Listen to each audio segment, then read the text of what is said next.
Ramakrishna Hari friends, आता मी आले आहे येरमाळ्याच्या येडेश्वरी देवीला।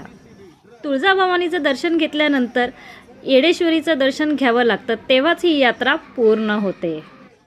तर या देवीला येडेश्वरी हे नाव का पडलं याची कथा मी यूट्यूबवर जो व्हिडिओ अपलोड करणार आहे त्यामध्ये सांगणार आहे, त्यामुळे तुम्ही माझ्या यूट्यूब सखी चॅनलला सबस्क्राईब करा।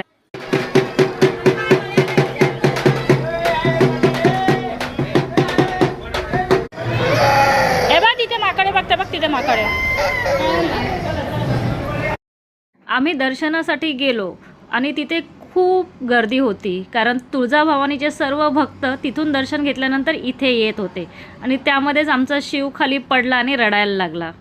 तो रडत असल्यामुळे रांगेत उभं राहता आलं नाही आणि म्हणून मग आम्ही बाहेरूनच दर्शन घेऊन निघालो। मग रात्री आम्ही रस्त्यातच कुर्डुवाडी येथे थांबलो, कारण सकाळी मांढर देवीला जायचं होतं दर्शनासाठी। तर फ्रेंड्स, तुम्हाला माझे व्हिडिओ कसे वाटतात नक्की कमेंटमध्ये सांगा, आणि तुम्ही अशा काही यात्रा केल्या आहेत का? तुम्हाला कोणती गोष्ट माहीत आहे का कोणत्या देवीची? तर नक्की मला कमेंट करा।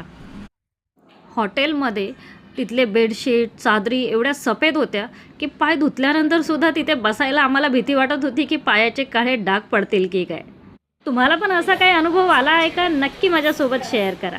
आता काय मागवायचं सांगा? अमृता वेज स्पेशल मागवायचं, थालीच मागवा, जास्त कशाला टेन्शन घ्या। थाली बघ ना, थाली नको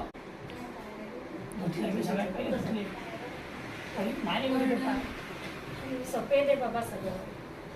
अरे चल चल जेवण बघ, काय बघायचं? माणूस मसाला पाय पण